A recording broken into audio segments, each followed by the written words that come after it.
Hello बच्चों, let's see this question and the question says DNA replication in bacteria occurs option A within the nucleolus, option B prior to fission, option C just before transcription and option D during S phase।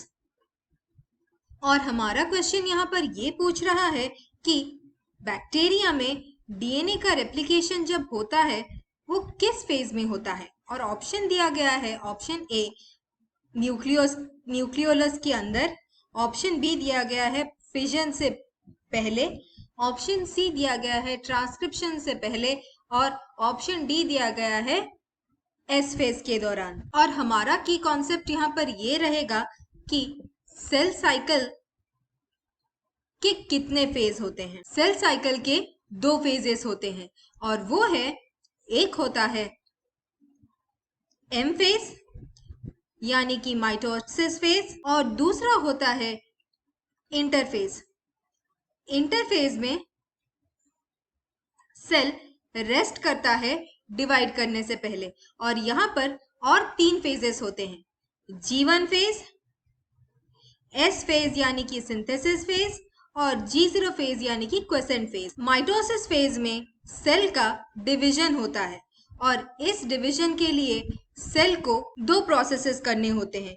एक है karyokinesis जो कि होता है nuclear division यानी कि हमारा nucleus double होके डिवाइड करता है, और दूसरा है साइटोकाइनेसिस यानी कि हमारा साइटोप्लाज्म वो भी डिवाइड होता है। पहले कैरियोकाइनेसिस होता है यानी कि न्यूक्लियर डिवीजन होता है। बैक्टीरिया प्रोकैरियोटिक है यानी कि इसमें न्यूक्लियर मटेरियल यानी कि हमारा जो क्रोमोसोम है वो नेकेड है।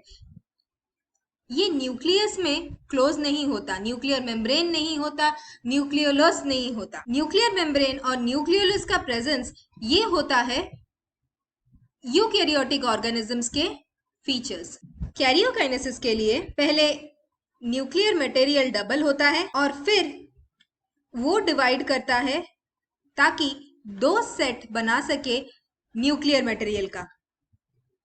इससे कैरियोकाइनेसिस कंप्लीट होता है और कैरियोकाइनेसिस के बाद साइटोकाइनेसिस शुरू होता है और साइटोकाइनेसिस होने के बाद हमारा फिजन जिससे बैक्टीरिया मल्टीप्लाई करता है वो कंप्लीट हो जाता है। इसीलिए कैरियोकाइनेसिस यानी कि डीएनए का रेप्लिकेशन और डिवीजन वो कंप्लीट होता है साइटोकाइनेसिस के जस्ट पहले यानी कि फिजन से पहले होता है वो। और हमारे क्वेश्चन के हिसाब से डीएनए रेप्लिकेशन बैक्टीरिया में होता है फिजन से पहले यानी कि हमारा आंसर है ऑप्शन बी, फिजन यानी कि बैक्टीरिया का जो रेप्लिकेशन होता है ताकि वो डिवाइड करके बनाए 2 डॉटर सेल, उससे पहले डीएनए रेप्लिकेशन होके डिवाइड करता है।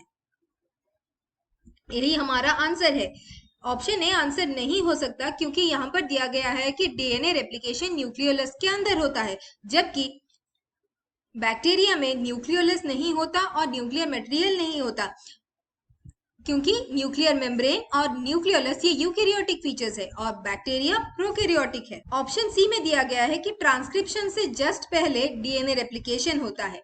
ट्रांसक्रिप्शन वो प्रोसेस होता है जहां पर डीएनए से एमआरएनए बनता है। इस प्रोसेस में डीएनए का रेप्लिकेशन नहीं होता, इसीलिए ऑप्शन सी हमारा आंसर नहीं है और ऑप्शन डी दिया गया है एस फेज। एस फेज हमारे इंटरफेज का एक पार्ट है जिस फेज में सेल हमारा रेस्ट करता है। इस रेस्टिंग फेज में डीएनए रेप्लिकेशन नहीं होता, इसीलिए हमारा आंसर है option B. I hope you understood the solution. Thank you and all the best.